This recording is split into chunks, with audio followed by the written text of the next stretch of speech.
Friends, मैं चंद्रमणि गोल coaching की YouTube channel में आपका स्वागत करता हूं। दोस्तों, आज मैं आपको हैड का प्रयोग बताने वाला हूं। हैड का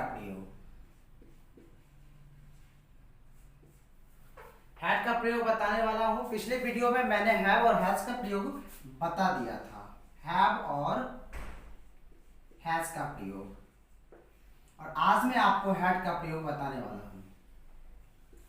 दोस्तों, यदि आपके पास किसी प्रकार का कोई वस्तु हो, जैसे आपके पास कार है और आप किसी को कहना चाहते हैं कि मेरे पास एक कार है, उस वाक्य को आप तीन तरह से बोल सकते हैं। मेरे पास कार है, मेरे पास कार थी और मेरे पास कार होगी।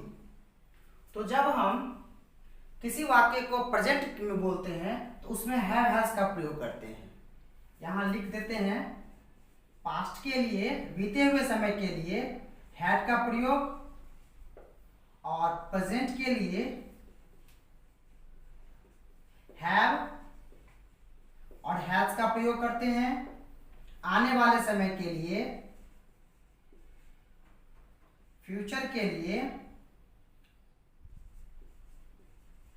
शैल हैव या विल हैव का प्रयोग करते हैं। इस तरह से आप पास्ट, प्रेजेंट और फ्यूचर का वाक्य बना सकते हैं। यदि आपको कहना हो कि मेरे पास पुस्तक है, आई हैव अ बुक। मेरे पास पुस्तक थी, आई हैड अ बुक। मेरे पास पुस्तक होगी, आई शैल हैव अ बुक। तो इस तरह से आप बड़े ही आसानी से सेंटेंस को बना सकते हैं। आज मैं आपको हैड का प्रयोग बताने वाला हूं, इसलिए आप हैड का प्रयोग जानेंगे। यहां मैंने कुछ स्ट्रक्चर दे रखा है हैड का। ये अफर्मेटिव है, अफर्मेटिव, नेगेटिव, इंटरोगेटिव। इस तरह से आप देखेंगे चार तरह का स्ट्रक्चर है। इन चारों स्ट्रक्चर से अभी आपको कुछ ट्रांसलेशन, कुछ एक्सरसाइज, कुछ ड्रिल्स बताने वाला हूं, तो ध्यान से देखेंगे। सबसे पहले नोट्स को समझते हैं। हैड का प्रयोग बीते हुए समय में अधिकार, ध्यान से देखेंगे, अधिकार व संबंध को बोध कराने के लिए करते हैं। अधिकार का मतलब कि अगर आपके पास पुस्तक है तो उस पुस्तक में अधिकार आपका है। यदि आपके पास कोई गाड़ी है, उस गाड़ी का अधिकार, संबंध, उस गाड़ी और आपका संबंध बताया जा रहा है। और दूसरा नोट्स को ध्यान से देखेंगे। हैड का प्रयोग सभी सब्जेक्ट के साथ करते हैं। तो यहां सोचने वाली बात यह है कि और सब जगह पे सब्जेक्ट के अनुसार हैज और हैव का प्रयोग करते हैं, लेकिन हैड का प्रयोग करना बहुत ही सरल और बहुत ही आसान है। इसे आप सभी सब्जेक्ट के साथ कर सकते हैं। यहां देख सकते हैं ही के साथ भी, सी के साथ, इट, कोई नाम, यू, वी, दे, सभी सब्जेक्ट के साथ हैड का प्रयोग ही होता है। तो कुछ ड्रिल्स लेते हैं। ड्रिल्स मीन्स अभ्यास। पहले स्ट्रक्चर से अफर्मेटिव, तो हमारा स्ट्रक्चर है subject plus had plus non. बहुत ही आसान, इससे बनाते हैं। अगर आपको कहना हो कि मेरे पास कार थी, मेरे पास कार थी, तो मेरे का इंग्लिश हो जाएगा आई। मैंने बताया था पहले भी, पिछले वीडियो में, वाक्य आपके तीन तरह के हो सकते हैं। मेरे पास कार थी, मैं कार रखता था और मुझे कार थी, एक ही बात है। तो मेरे के लिए इंग्लिश का प्रयोग आई करेंगे। आई के साथ हैड, क्योंकि सभी के साथ हैड का ही प्रयोग करना है। आई हैड, नॉन, कार है, अ कार। इस तरह से आप ट्रांसलेशन बना सकते हैं, अनुवाद कर सकते हैं। अगर आपको कहना हो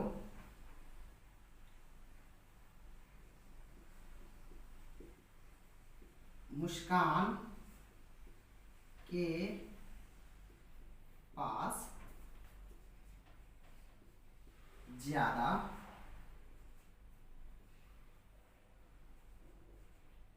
समय है, तो इसे मुस्कान नाउन है हमारा, मुस्कान, मुस्कान नाम के साथ भी हैड का ही प्रयोग करना है। तो मुस्कान हैड एनफ टाइम। इस तरह से आप अफर्मेटिव सेंटेंस को बड़े ही आसानी से बना सकते हैं। मैं वीडियो के अंत में आपके लिए कुछ एक्सरसाइज, कुछ अभ्यास के लिए कुछ ड्रिल्स दे दूंगा। आप उसे स्क्रीनशॉट या नोट अपने कॉपी में नोट करके उसका अभ्यास कर लें। इसके जस्ट बाद मुझे उम्मीद है कि आप अफर्मेटिव सेंटेंस को बड़े ही आसानी से बना सकते हैं। इसके बाद निगेटिव सेंटेंस को देखते हैं। निगेटिव, तो निगेटिव सेंटेंस को देखने के लिए आप यहां देखेंगे subject plus had plus not, कुछ नहीं, हैड के बाद नॉट लगा देना है। मुझे कोई सूचना नहीं थी, तो मुझे के लिए आई के साथ हैड, आई हैड, कोई के लिए नो या not, I had not any information.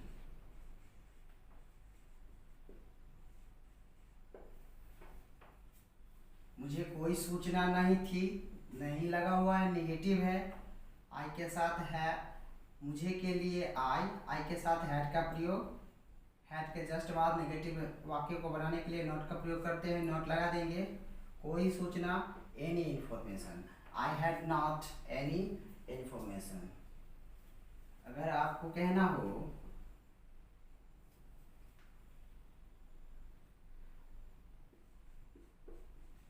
Ram को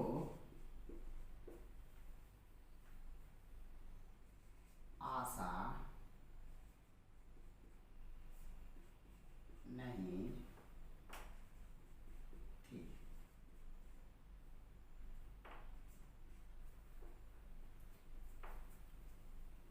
यहाँ से राम हटा सकते हैं, सीता लगाएंगे, क्योंकि आपने लॉकडाउन में रामायण तो देखा होगा, उसमें राम को तो पूर्ण आशा होती है, बट सीता को थोड़ा थोड़ा सा दुविधा होता है कि पता नहीं राम को पता चलेगा या ना चलेगा।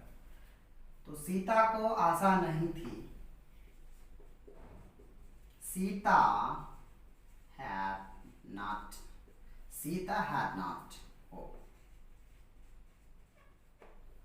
तो इस तरह से आप बड़े ही आसानी से नेगेटिव सेंटेंस को बना सकते हैं। इसके जस्ट बाद अब हम इंटरोगेटिव सेंटेंस को देखेंगे। इंटरोगेटिव सेंटेंस के लिए क्या आपको उम्मीद थी? तो क्या सबसे पहले इंटरोगेटिव सेंटेंस हमारा यहां है, तो हैड प्लस सब्जेक्ट, तो हैड सबसे पहले हैड, उसके बाद सब्जेक्ट हैड यू,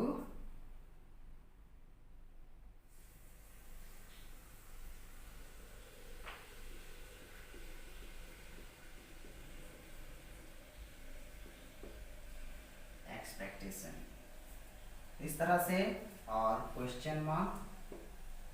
इस तरह से आप वाक्य को बना सकते हैं इंटरोगेटिव सेंटेंस को। क्या आपको उम्मीद थी? Had you expectation? अगर रहेगा क्या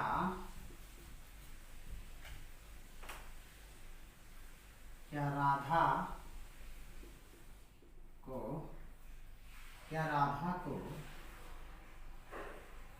एक गाय थी, तो सबसे पहले हैड का प्रयोग करेंगे, सब्जेक्ट का प्रयोग करेंगे, हैड राधा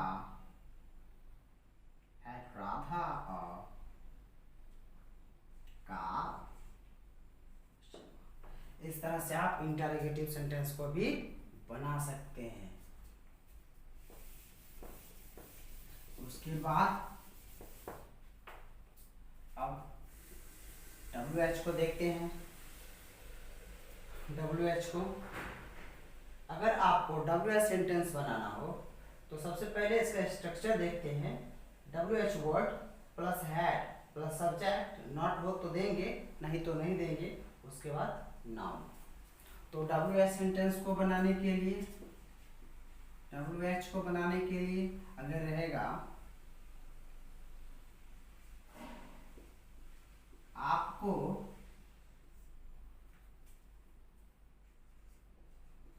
आशा क्यों थी, तो सबसे पहले क्यों का इंग्लिश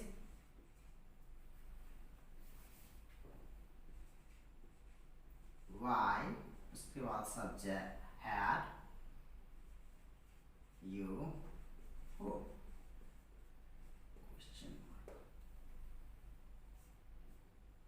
इस तरह से आप WH को भी बना सकते हैं। अगर रहेगा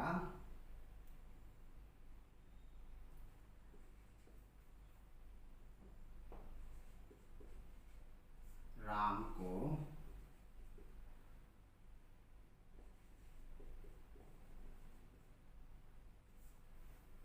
कैसा, ये वाक्य सही है। राम के पास कैसा कार था, तो सबसे पहले कैसा के लिए which type had Ram, or which type had Ram of car। दोस्तों इस तरह से आप WH क्वेश्चंस को भी बना सकते हैं। तो मुझे उम्मीद है कि आप अभी हैड का प्रयोग बड़े ही आसानी से सीखे हैं। इन नोट्स को याद कर लेंगे और यहाँ स्ट्रक्चर दिया हुआ है, आप इस स्ट्रक्चर से मेरे द्वारा दिए हुए एक्सरसाइज को अभ्यास कर लेंगे, टेस्ट कर लेंगे, तभी आप बड़े ही आसानी से अंग्रेजी बोल सकते हैं। तो दोस्तों वीडियो पसंद आया हो तो लाइक कर दें। किसी प्रकार का कुछ पूछना हो, कुछ जानना हो तो कमेंट बॉक्स में कमेंट करें। धन्यवाद।